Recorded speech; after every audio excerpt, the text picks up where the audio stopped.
Welcome back to the Papa Meat channel. How you doing? How you doing? Come on and sit on down because today we're talking about weight loss. More importantly, we're talking about Nikocado avocado losing 250 pounds. Today's gonna be a quick video. I just wanted to talk about this because I'm getting tons and tons and tons and tons and tons and tons and tons of comments about it on my cartoons, on my Papa Meat channel. Who knows? The biggest comments I'm getting are, bro, you got totally owned. This aged horribly. I think this was a cartoon that made him change his life. Does anyone else think that Papa Meat had something to do with this? No.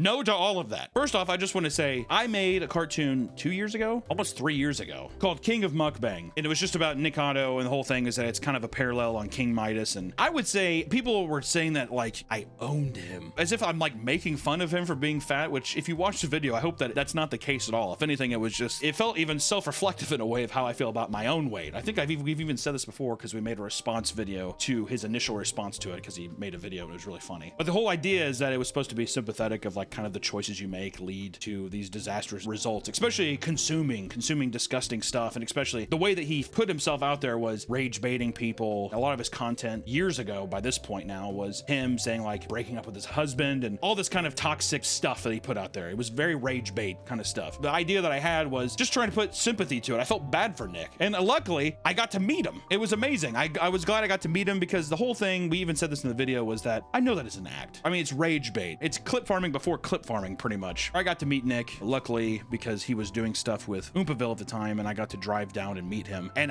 it was like one of the only times in my life I've ever been starstruck by something. Let me give you a brief rundown of what it was like. I got to sit in an Oompa's kitchen, and all of a sudden I heard the scraping of plastic wheels across the floor, and a rascal coming around the corner. And sure enough, Nikocado came around the corner, and his rascal, and he says, "Oh, it's you."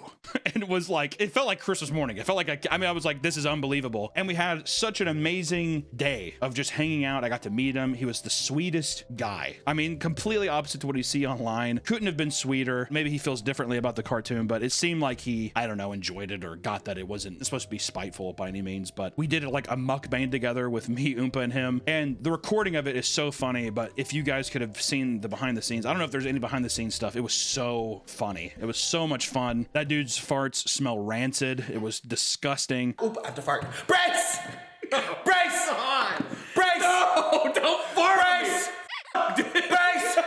But it was a lot of fun. And the big thing now I want to say is, one, I just want to say I saw the video.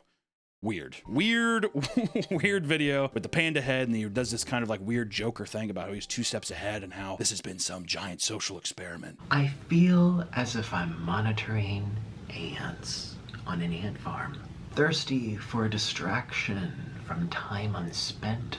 It's mesmerizing. It's spellbinding. Which, it fits in great with the kind of trajectory of content that he made before. I think it's funny. Don't know how you're 2 steps ahead. 2 steps ahead. I am always 2 steps ahead. The 2 steps ahead thing I think is really funny. I laughed pretty hard when I saw that because how the f do you put your asshole out online? Your asshole becomes a meme. You gain 250 pounds and you're rage baiting people, acting like you're 2 steps ahead of what? I don't understand. I'm not watching Queen's Gambit. I don't know what kind of chess game you're playing, but if you outwardly put out that you're this sadistic, crazy guy, of course people are going to believe it. I don't know what kind of wool you're pulling over someone's head just because you lost weight. And I want to say, I am so happy for the guy. I saw the pictures and I was like, it's very heartwarming. Like I was so happy. And I just want to say, first and foremost, because I don't want my words to get twisted, I am so happy for the guy. It's unbelievable, especially getting to meet him once. I'm not trying to be under the impression that we talk all the time or anything like that, but couldn't be happier for the guy. When I met him, he was the sweetest guy ever. And to see him fully transform in this way, the amount of work, dedication that would take, even if it was a bit, would be insane. Fucking insane. And he looks incredible too. Like hardly any skin, like loose skin or anything. I thought that was really impressive. It's amazing. And I loved after his weird Joker bit at the beginning of the video, it goes into him of something that's extremely reminiscent of his early years. These are my favorite spicy noodles of all time. If I had to choose one, it would be black bean noodles, wouldn't it, Mr. Noodle? Him being with his bird and eating food and stuff, but he just looks happy, and he's kind of like, he's taking on this whole new persona, and I'm under the impression of, I just want to know what's next. I don't feel like we've seen the end of this thing. I feel like the guy has shown that he can be a calculated killer. 2 steps ahead. I am always 2 steps ahead.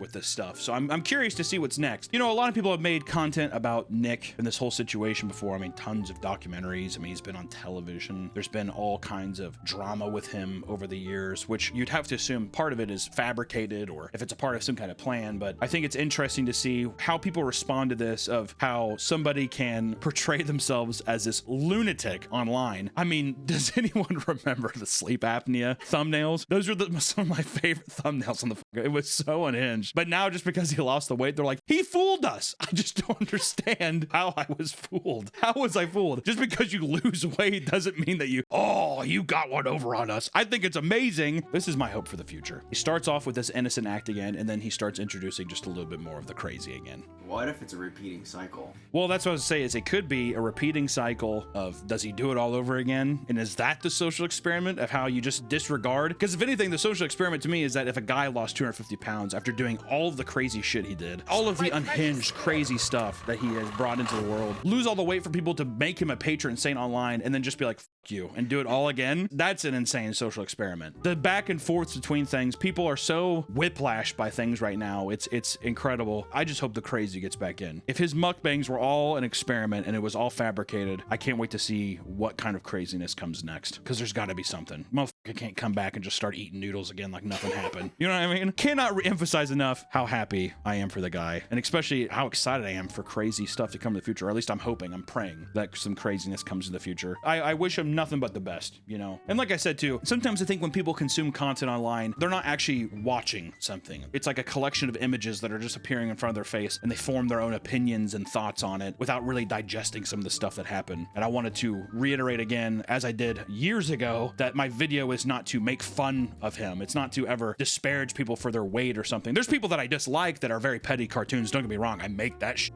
Drawing Logan Paul with his giant fucking nipples and stuff. Is that necessary? No, it's not necessary. And yeah, you could be like, well, you drew him so big, he's so fat. It's like, as a cartoonishly large-sized monster that he's become, yes, I think it helps fit the narrative of what's going on. And I also just released a video, a cartoon of him coming out. It was very liberating getting to do that and draw skinny Nikocado. I thought that one thing I never thought I would do in my life. But I think it's interesting to note people's intentions online, people's intentions with content online. Are people really being as nasty and manipulative as you think? I don't think so. I think a lot of the times people that you think and perceive and you hate online, or that you are disgusted by, or you can, this person's, I hate him, man. I imagine any one of those people, if you met him in a coffee shop or a bar, you would easily get a drink with them and you'd be like, yeah, they were cool. Because let me tell you firsthand, if you ever have those experiences, or if you had those thoughts with Nick, I got to have that experience in real life and it was awesome. Even though, like I said, even since the beginning, I've said that it's a bit or whatever, but I understand that it's a bit. The dedication to this bit is legendary. To see these people and to have them not just be this fictitious character online, it's mind-boggling. So I guess I would just say this: if you see something online, especially something that's been going on for years and years and years, like a Nikocado thing, I would say maybe cut people some slack. You never know where people are at in their life. I would say it's another thing. You never know what people are going through, what they're doing, what's real, what's fake. Live in La Vida Loca, dude. I'm gonna kill somebody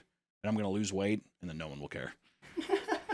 That's what I do. I'm gonna rob a bank and then I'm gonna lose all of this weight here and no one will care. But it is a funny thing to think that I am now fatter than Nikocado Avocado, which I don't even think he was that much. I don't think he was that much bigger than me beforehand. Look at the side by side. You think he was? I don't know. It's a crazy thing to say that you're fatter than Nikocado Avocado, but I would say 90% of us are now.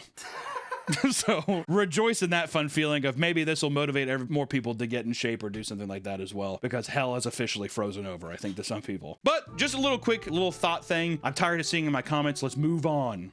Let's move on. I love you all. We'll see you in the next one. Bye-bye.